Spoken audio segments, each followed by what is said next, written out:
So Jenny Turner of Lovejoy Real Estate in Portland, Oregon, and I'm so excited today because I get to share a fabulous conversation with two of my favorite agents across the country, business owners, team leaders, broker owner, Paige Charnick of Beach Equities out of Long Beach, California, and Rhonda Roberts out of Keller Williams Collective in Louisville, Kentucky. How'd I do? Excellent. Excellent. Very good. So today we're going to talk about agents and growth and how to be a good agent and how a good agent should figure out where they should land. So our first question. Agents across the country are saying the market feels harder right now. From your perspectives in Portland, Louisville, and Southern California, what are you seeing on the ground? Who wants to go first? Paige, start with that one. Okay. So our marketplace in Southern California, this feels cheesy to say, but there is a story of the rich and the rest. And basically there are agents who are succeeding and there are agents who are not succeeding. And ultimately it's a matter of, are you putting in consistent action? I find that agents who are showing up every day for their clients, things are turning over for them. If they're in momentum, if they're in activity, if they're holding open houses, if they're in communication with their clients. If they're afraid to have the conversations, then they're failing. Yeah, totally 100% true in Portland too. Like it's all about putting in the effort and working right now and not just being like, well, it's Saturday, I want to go to the beach, or it's Saturday, I want to go on a trip, or it is consistent action every single day. And I think we find that real estate's just math. So if you keep doing the things, as long as the things that you're doing are productive things, we are certainly seeing agents sell a bunch of homes. But the ones who aren't doing it or aren't treating it seriously are really struggling right now. And I think are struggling more right now than I've seen in a really long time. 100%. So in our market, I would say a couple of things. One of the things that I would say is we are seeing buyers be a little bit more picky. And so what we need are agents who are doing the work and putting in the time and the effort and the energy with the different clients. What we've really been working on as a team is our daily routine. Like, what does our morning look like? Are we consistently talking to enough people? As you mentioned, it's a numbers game. And so, are we calling enough people? Are we following up with the right people? How are we doing that on a daily basis? Well, and I think agents can think they're busy. Like they'll tell me they're busy. And they'll tell me things like, Jenny, I haven't had a day off in 6 weeks.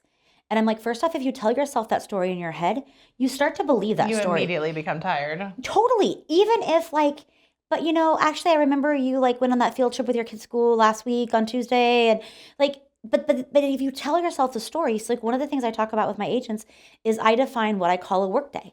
And so if I am going to work, I call that as meeting a client in person in real life, or going to the office all day and sitting in the office, right? Maybe I don't have an appointment, but I'm in the office all day. I got to get dressed. If I'm at home and I'm putzing around, I'm hanging out with my kids, I'm doing things, of course I'm still working. I'm answering the phone, I'm checking email, I'm returning phone calls. But in my head, I say, gosh, Jenny, you had Thursday off, or gosh, Jenny, you had Sunday off.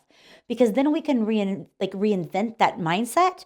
And I think that's where some agents burn out, is they just say oh, I always work. But that's not true. They stopped working at noon and went to the grocery store, and then they went to the movies, and you know what I mean? My agents and I have just had this conversation twice in the last 2 weeks. And what I've encouraged them to do is to track their time. Write down, 9 a.m. I did this, 10 a.m. I did this. Track the time, see how much time you're really working, because you feel like you're working 40 plus hours a week. And in reality, you may be working 6 to 8. Well, and Rhonda, to your earlier point about buyers being really picky in the marketplace right now, I feel like the other thing that's happening, the agents who are successful are agents who are willing to tell the truth. So if the buyer's being picky, then the listing agent has to be honest with their client about, hey, this paint has to change, or this furniture needs to move. And agents who can tell the truth, they're the ones who are successful right now. Absolutely. Yeah. And the hard truths, right? You're hiring me to have the hard conversations. So I just had to have a conversation with a seller about the fact that his house smelled like pot. And it did. And that's my job, is to have that conversation. And he took that feedback and corrected some things. But he's like, Jenny, it's cold outside. I don't want to smoke outside. I'm like, I understand it's cold, but to sell your house, we can't have it smell like pot. How much is that worth to you? Is it worth 20 grand? Is it worth 50 grand? Right. So you're right. The agents who are being successful right now are the ones that are willing to have those hard conversations. Next question. For agents who feel like the market is slowing down, where do you actually see the biggest opportunities right now? So for our team, that's in database and open houses. That is if agent comes to me and doesn't have a big enough pipeline, the first thing I ask them is how many open houses are you doing every week? And let's double or triple that. Because for us, we're seeing a lot of buyers walk through open houses, not quite ready to sign a contract, not quite ready to commit.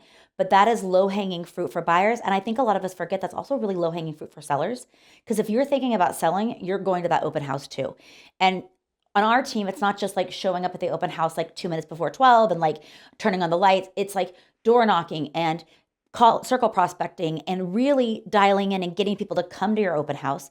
We also do a ton of open houses on Thursday or Friday afternoons, like happy hour open houses, because like you could sit in your bedroom, home office, and like work, and no one's going to walk in and try to buy a house.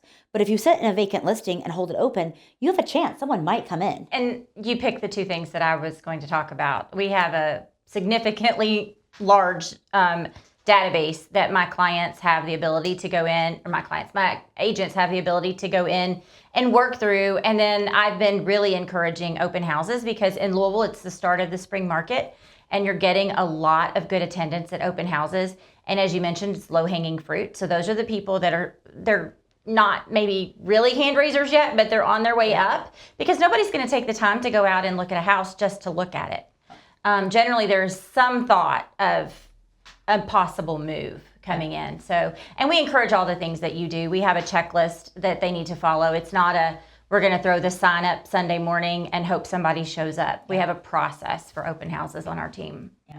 So I agree, open houses and database. The only thing I would add would be diversify your lead pillars. Mm-hmm. So for me, that means adding downsizers or a demographic farm where maybe you're looking at people who are in their homes that are 2 stories or have a lot of equity and they need to get out of those properties. Have you considered what clients you're going after? So the conversation I'm having with my agents is also, yes, open houses and database, are you in communication, but also what lead pillars are you going after and can you diversify that in any way? I think you have to also remember not to be a secret agent, right? Yeah. Like I spent yesterday at a celebration of life and we talked real estate with numerous different people. And like one of the couples was super apologetic, like, this isn't the time or place. I'm like, it's a perfectly fine time or place. Like we can talk about the fact that in the next year, you're going to want to downsize. And we've been talking about it already. But like, we can't be like, I think agents sometimes don't want to like talk about what they do or put it out there or be in front of enough people. And this is just a numbers game. Like if I want to sell more houses, I have to be in front of more people and talking about real estate with more people to sell more houses. Well, and also because like people know we sell real estate, but I think a lot of times agents don't put that out there enough. Mm-hmm. So our sphere of people will ask us, how's the market, right? Which is the infamous question. But if you haven't put yourself out there enough as an agent, people will not naturally ask you. So you do have to bring it up. Yep. Often I tell my new agents to just tell a story. And it doesn't even have to be their own story. It can be somebody else's, because we're a team, right? So we had this experience, or we just saw this, or we just had this buyer who, you can tell these stories that aren't your own if you're a newer agent or you're starting out or you just haven't had a lot of momentum yet lately. Yes. And you can tell those stories in person, you can tell those stories on social media, and you can claim the story, not in a bad way, just this is what we're seeing. And that can really just show other people, because people do want to work with people who have business, right? Like no one wants to be like the only client of the agent who never sells a house. Yeah.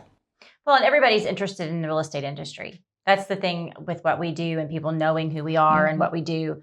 Like it always comes up in conversation. People are always interested in real estate. And so I think even for new agents or people looking for opportunities, it is a great way to communicate what you do with people, whether it's in person, on social media, on the phone, calling your sphere, any of those types of things. It's just getting people to talk about real estate. And I think social media is really still underutilized, even though we see a lot of agents using it a lot more.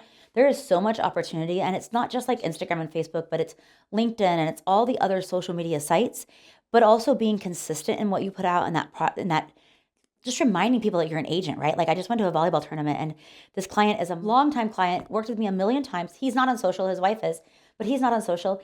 And he asked me, he's like, Jenny, are you still selling real estate? He's like, we need to sell our Irvington house. I'm like, yes. And his wife hit him. But like, he doesn't know, right? Because he doesn't see me on social. He's not in that world. And he's like, maybe she's not doing that anymore. And I'm like, of course I'm still doing it. But we have to remind people. Absolutely. I think that speaks to diversifying not just your lead pillars, but your communication pillars. So direct mail, email, like all of the things, right? It's not just social. And I think a lot of newer agents right now are like, oh, I can be Instagram famous and sell a lot of houses. Well, that is a layer, but you need to have layered on top of a whole bunch of other things. Well, and you have to be strategic, right? Like I ran into them at a volleyball tournament, But I purposely went and found them and sat next to them. And Emma played too, right? It's not like I went randomly to a volleyball tournament. Emma was also playing at the same tournament. But I saw the daughter and I'm like, oh, if she's here, the parents are somewhere. And so it gave me an opportunity to connect. So you also have to be strategic in that, right? Like I just didn't sit around and wait for Jack to find me because I knew the house was vacant and that they were going to be selling it. Like I knew that was coming up in the world. And so we have to put ourselves in the place and in the right room to get asked those questions too. Well, and I think what's important with new agents, I was just at a conference a few weeks ago, and one of the things that we talked about was, because you mentioned direct mail and some other things, those are expensive for new agents. Where else can you get all of that for free other than social media? I mean, you are... Join a team and I pay for it. Well, yeah, but I'm just like, but for sure, and I get that. But I'm just saying, like, where else are Like, you I'm not paying for it. having the Different models, ability? Where else are you having the ability to have that kind of reach on a daily basis for free? Totally. And it's totally underutilized, just like you said. Even, new agents come in and they're like, oh, I do this and but they don't very much. And I'm like, it is a free opportunity for you to be in front of everybody you know and people you don't know every day. So it's definitely something we try to push on our team. What do you say when people tell you they don't like being on camera? They don't like how they look on camera. They don't like being on camera. So I go back to what our coach, Tom Ferry, always says. That's how you look and that's how you sound. So get over yourself and get on camera. Rhonda, we're so proud of you. Aren't you proud? Like, that's true. And you know what my secret is? I never watch it. I don't usually. Because I don't need to watch it. Like I don't need to go watch myself and critique myself and be hard on myself. I just need to do it and post it and be done. So like figuring out how to like push through that and do it, I think is key there. You just have to do it. You just have to do it. Yeah. Why would you say more new agents are choosing to start their careers on a team instead of trying to build a business completely solo?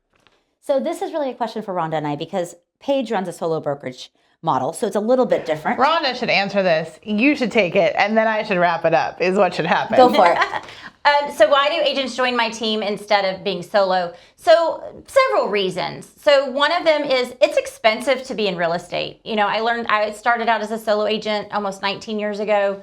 It was very expensive to be in real estate when you're on your own. And so many people coming into the industry now, I mean, teams are much more popular than they used to be.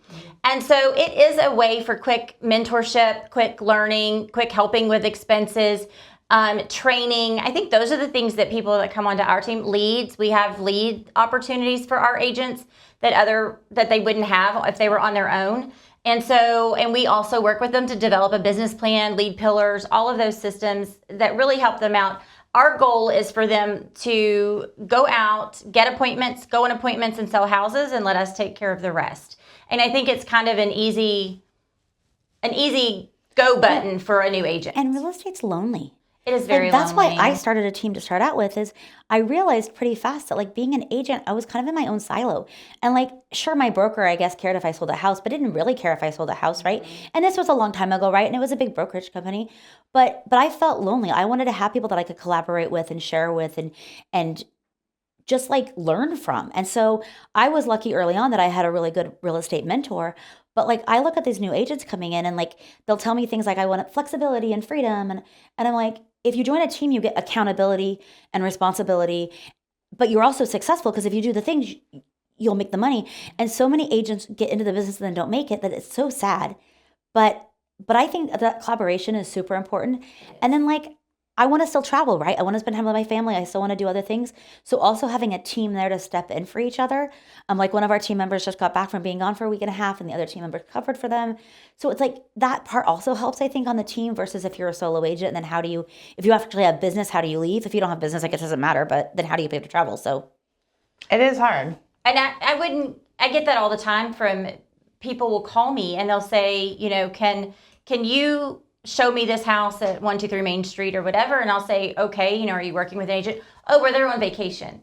And I'm like, I don't understand. I go on vacation, but I'm like, I don't understand why they don't have a system set up for you if you need to see things while they're away. And so that's something that the team support actually, Makes a big really difference. helps with. And we sell that to buyers and sellers that, we have a large team. We've always got someone here that can assist you. yeah.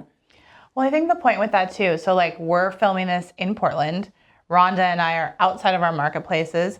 We're all doing deals right now. We all have support that's built around that. And like we've built that a long time. The reason we're able to travel, like ultimately, so you mentioned loneliness, Jenny, right? So being in that silo, that's ultimately how I joined coaching, is that I was boutique, independent, solo, and I was like, okay, well, where will I get that data from, but also the camaraderie that we've found through all of our friends in coaching. And like, that's part of it for me, I think, is how I found that. But I'm boutique independent, your Keller Williams team, Yeah. and independent, but running a different model than I am, right? Yep, So I think a team merge model. team merge model. So I have the true older brokerage model. You mentioned flexibility and freedom, which my agents do have, but like without the accountability and responsibility, like you won't be successful, but that's their prerogative, right? Yep. But I think in this marketplace, like the agents that are coming to us, they're looking for non-corporate, and they're looking, like we have solid branding. We just went through a rebrand process, and the boutique mentorship that we're providing that is different than the corporate, like, here, take it. Like, this is what you need to be selling to your clients. Like, we're crafting custom, bespoke messaging for every single client and every single agent. Yep. And I think that's where we're differentiating right now, but it's different for everybody. And I think all of our models work. It's just a matter of like what you want for your business. And I'll add to that, I think what's happening in the corporatization of the models right now, where brokerages are buying up everybody, I think what's happening for agents is they're actually losing the ability to negotiate right now for themselves. Like, agents are losing that entirely. And so we're providing different options for agents across. And I think the fact that we have such 3 different models sitting right here is actually just like a tribute to like what we've built. Because if you look at what corporate is buying up, like, it's just wild what's happening. Yeah. I think it's interesting because when I talk to agents who are new to get into the business, I always say, like, there are multiple paths in real estate. Yeah. There's not a right path or a wrong path. You have to figure out what path meets your personality type, what you're looking for, your lifestyle. Because like on our team, you have to be a full-time agent. Well, it's a little hypocritical because I started as a part-time agent, but I learned that you just can't, like, real estate's not a part-time gig, right? If I have to say, sorry, I can't talk to you because I have to go work my Nordstrom shift, or I have to go to Starbucks, that just doesn't work. And so for us, we know that, like, to be a successful agent, proven time over time, that you have to be full time. So we'll give you a 60 or 90 day ramp up period where you're still working at that coffee shop or you're doing something else. But like, you have to have a plan to go full time, because that's just where we find success. And there's plenty of brokerages in the market that, like, you can go be a part-time agent. That's perfectly okay. No one will ever care, right? Like, we're one of the few models that, because of our team rich side, and then you have the team under the umbrella of KW, like, you have to sell houses to be on our team. Like, you can't just hang out here. And even if I like you, like, that's great, but you have to actually have production. And then by surrounding ourselves with people who are also working, that momentum kind of lifts everybody up. And it is a place where people come to focus and, like, actually move the needle and get things done. I agree. What traits do the most successful agents on your teams or in your brokerages share? Oh, what traits do they share? I think we've hit this a little bit, but I think agents who over communicate right now are winning. If you can't communicate with your client, with the other agent, with the leadership of your brokerage, like, you have to be able to communicate. That is number one right now for agents who are being successful, I think. And you have to communicate in the way that your client or your, like, where the person wants to communicate, right? Like, if you send me a voice memo, I'm going to send you a voice memo back. If you call me, I'm going to call you back. Like, I have to communicate with people how they want to be communicated with, because if you call me and all I ever do is text you back, that's not actually communicating, right? So I think we have to remember to, like, meet people where they are and how I had clients recently who wanted to Marco Polo me. Like, I didn't even know that was still a thing. And I do not like Marco Poloing. But I did it because that's what they wanted, right? Like, we have to figure out what they want. That. I know, I didn't even know it still existed, but it did. It was like 6 months ago, so maybe it doesn't now, but what about you? I would say what's making them successful is the ones doing the work. I mean, it all comes down to discipline, daily routines, and focusing on lead generation and prospecting. Because what I sometimes see are agents get so busy in the deal of the moment that it sucks up all of their time, and then that deal's done, and then it's like, uh-oh, what's next? And so they don't, that I really try to reinforce with my team that daily lead gen and prospecting has to happen every day, or you're going to see that potentially fall away. When your current deals are done, you're going to be like, uh-oh, what's next? I think also, and it's maybe a little controversial, but, like, people have to like you. Like, Tom always tells us they have to know, like, and trust you to use you as an agent. But, like, you have to be likable as an agent. Like if people don't like you, you're not going to be successful. And so it is a pretty like intimate relationship when we're working with our clients, right? Especially if you're doing normal residential real estate. You might get a little bit different when you're working with your bank because they have trustees and things like that on the probate side. But like to a degree, but they still have to like you, or they have to trust like working with you. Yep. And the one thing I'll add on the daily though, like just thinking back to when I first started and what shifted my own business, like I think daily gratitude. I think your attitude, like, and that it's the same thing like what you're saying about like being likable. Well, if you have a good attitude, that makes you more likable. Totally. So I think that was a task that I implemented when I first joined coaching. And I do drift away from it sometimes, but ultimately I always bring it right back. And I make a list still to this day of 10 things I'm grateful for and 10 things I'm attracting into my business. And I encourage my agents to do the same. I gave everybody gratitude journals at the holidays. Like, I think it's really, really important to watch what you are consuming and create before consuming, and that determines your entire being in the marketplace. Totally. I also think that like we all know the value of coaching, right? We all pay to have a coach talk to us every single week. And I think that's one of the things that a good agent, like that separates the good agents from the not as good agents, is are you being coached and are you coachable? Because if you aren't coachable, those agents just don't make it at the end of the day. You have to be willing to get better in this business because this industry is always changing, always learning something. Like it's what I love about it. Like even after so many years, like I still learn new things. I'm like, oh, I've never been asked that. Like I had a question about a probate estate today, and I was like, I told my seller, I'm like, I don't know the answer, but I actually have somebody in my office today who is the expert and will get me the answer, and it won't even take like more than 5 minutes. But like I love learning new things. But I think that's where our agents have to also be coachable and be willing to do it because we know what works, right? We've been doing it. We know what works. And we know that if you consistently do what works, it's going to work. But I don't think people consistently do the things, or they start doing what works and it works, and then they stop doing it because they get busy doing something else. They go chase the shiny penny, or they go, like if you just consistently do what is working for you. Well, my story, I mean, I was 7 years into the business. And I was failing. As an agent. And I just had a wonderful husband who was allowing it for 7 years. And was, it was expensive. I was a solo agent and I wasn't making any money. And I was I was a good real estate agent when I had business. I was not good at finding business.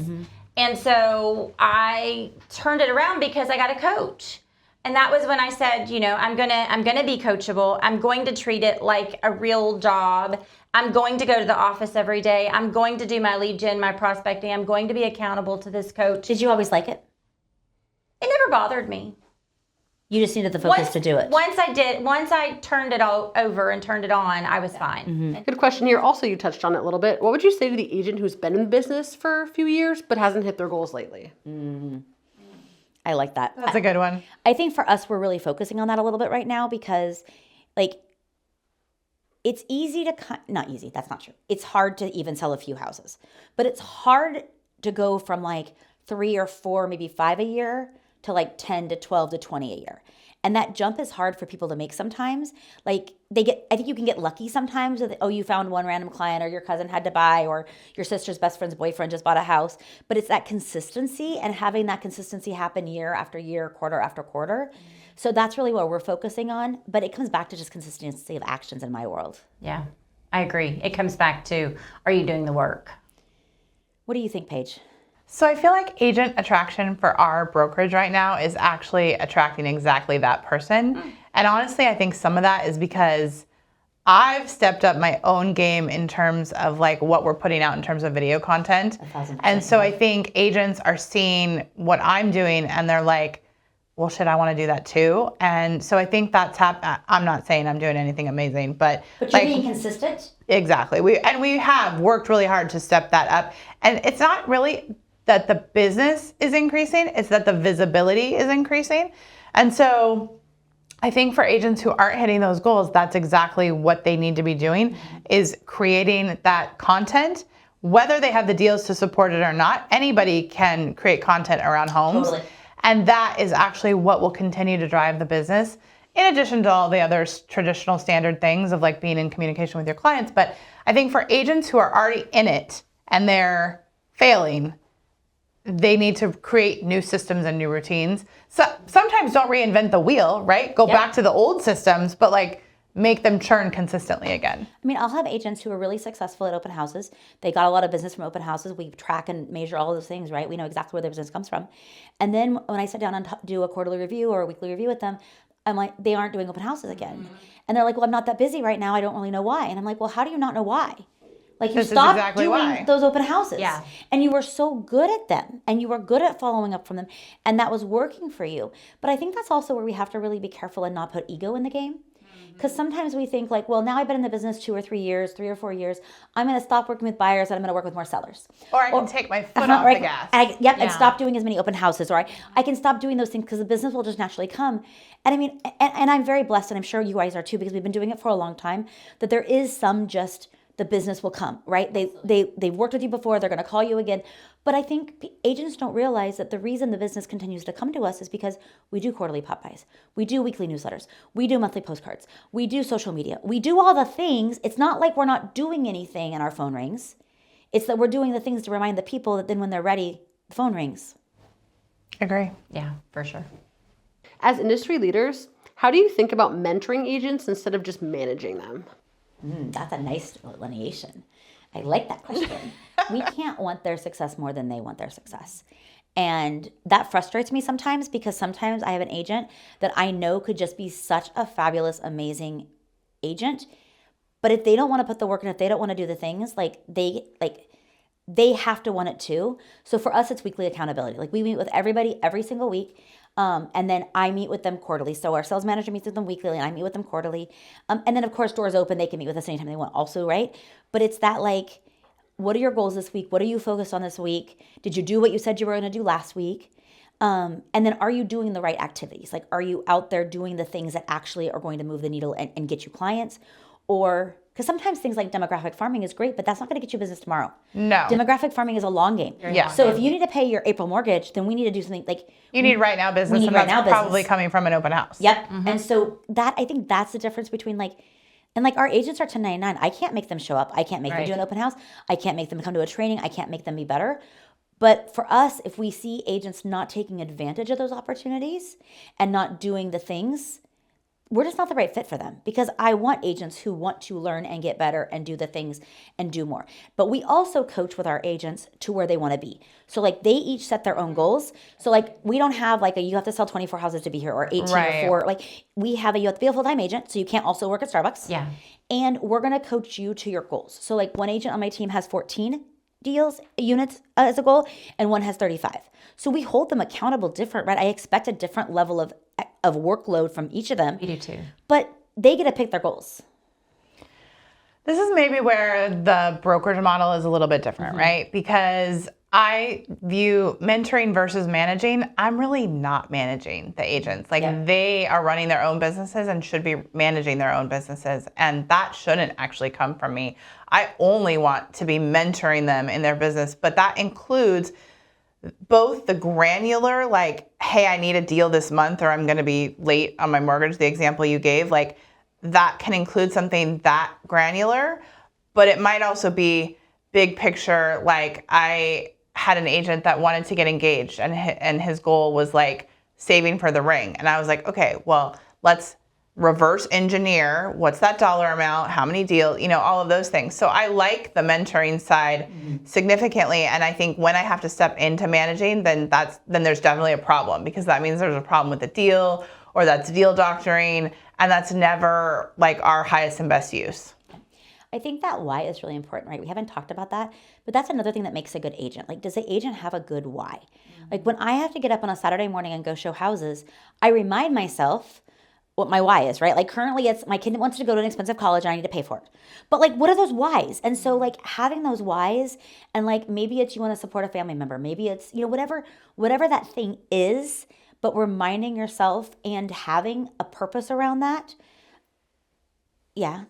So that comes though, because we have 10 to 15 years of coaching underneath us, and we've learned that, like, we know, like, deep in our business soul that is critical, But I think as we spend more time helping the agents that we're responsible for, we learn that's what's missing. And that's what's motivating, and that's what's driving. And that, you both know I've struggled with this a lot too, myself, right? So if you don't have that why in front of you, the business is meaningless, because what are you doing it all for?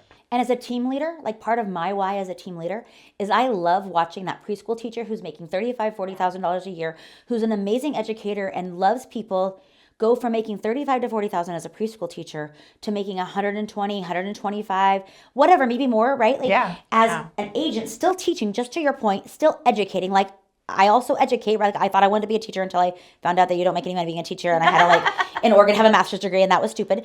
But I love taking that, transforming people. I love helping agents go from here to here. They just have to want to go from here to here, right? They have to want to do that. For the teachers watching, there's really good loan programs. We can still help you. Yes, absolutely. And what I was going to mention when you talk about your why, we do really extensive business planning at the end of the year with all of our agents. And that's one of the things that I reinforce it all the time. I'm like, what's your why? Like, is it written down? Are you looking at it every day? Are you looking at your goals every day? Like, you have to have those things in front of you so that you are reminding yourself, like she said, when she gets up on Saturday mornings to show houses, why am I doing this? And, you know, some of us are motivated. Not everybody's motivated by the money. Everybody has their different reasons. And so it's important that they know that reason. Exactly. And sometimes you need the money to do the thing to help the person to be the place. Always. Right? Like, Or to solve the purpose. Yeah.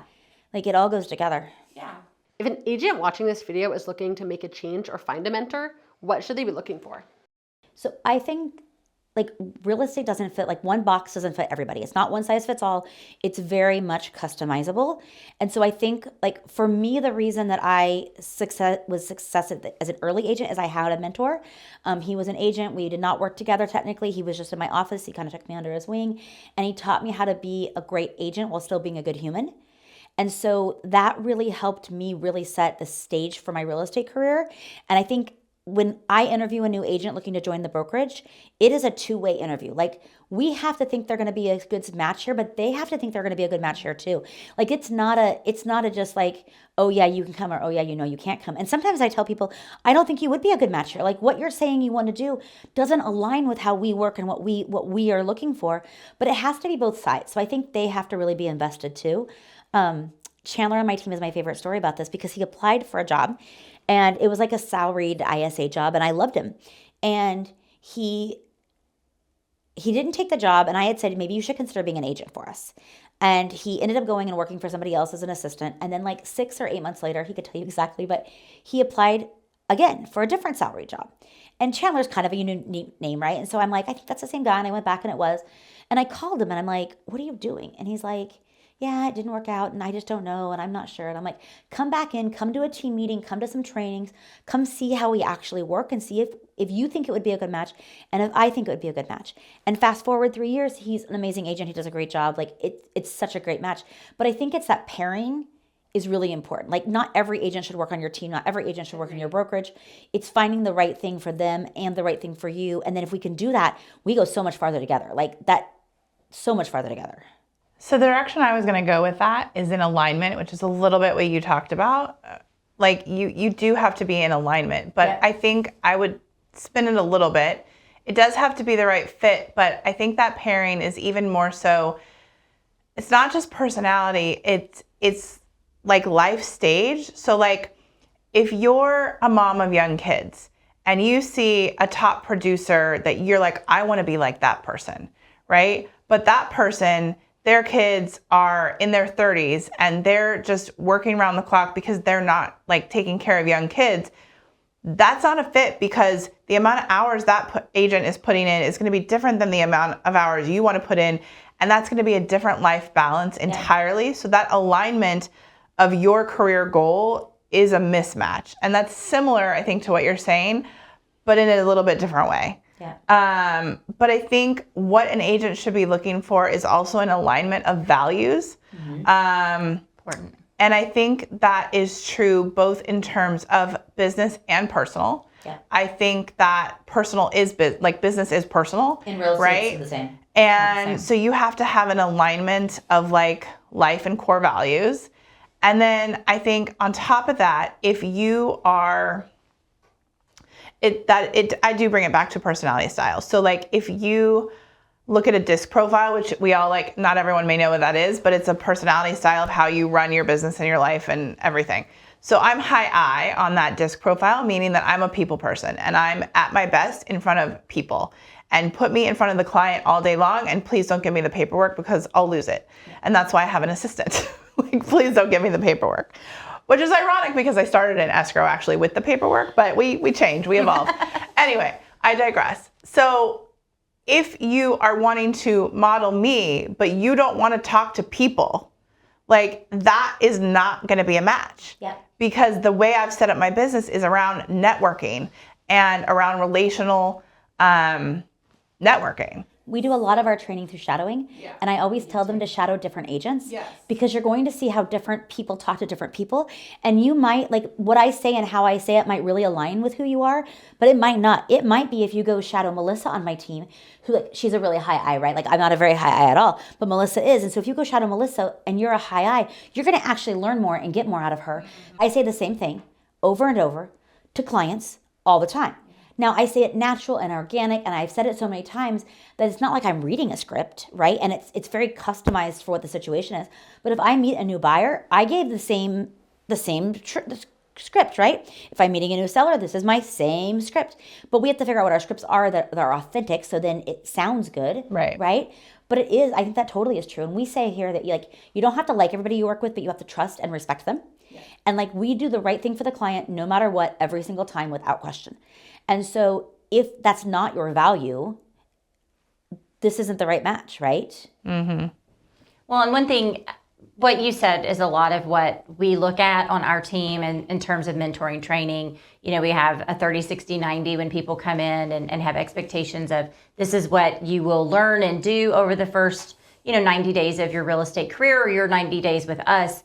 The other thing that's really important for our team when we are, looking at potential new agents to join us is just the culture fit. Like our team culture is really important to us. Yeah. And as we've grown and we've grown pretty quickly, it's been really important that it's not that everybody has to love each other, but there has to be mutual respect and there has to be, I don't know, like we do a lot of things together. We spend a lot of time together. We do a lot of trainings together. We do a lot of stuff together. And so we need to be able to all be able to work together in a positive fashion. And I think that's important. And I think people appreciate that type of work environment once they're in it. Culture is so interesting because culture is super important, but it's also hard to describe sometimes. It's very hard to describe. And it takes a long time to build a good culture, but you can kill culture 5 minutes. Just like that. And so culture is important. And I think that's back where things align. Like if things align, then that culture is good. And we like to go have fun, right? Like we just did bowling, we like to go have fun. And as a company, we try to do different things. So it's not like we're always going to go to a winery. Well, maybe you don't drink. We try to have things that are, and bowling's great because nobody's a good bowler. Although I did find out a couple of my agents are really good bowlers. So I'm not a good bowler and I think it's okay not to be a good bowler. But it's all those different things about how can you have a little stress release, spend some time, have some laughs on my dime, not yours. And then also just come together. And part of that culture is hey, I need somebody to show a house for me in North Portland on Sunday afternoon. And Joe immediately getting on that group text thread and being like, yeah, no problem. I got you, Jeremy. Mm-hmm. I think what drives that, and I think the place that we should probably wrap this up is right around, you said it, doing the right thing for the client every single time. I know 100% for a fact, I recently brought on a husband-wife team that is doing a referral business now.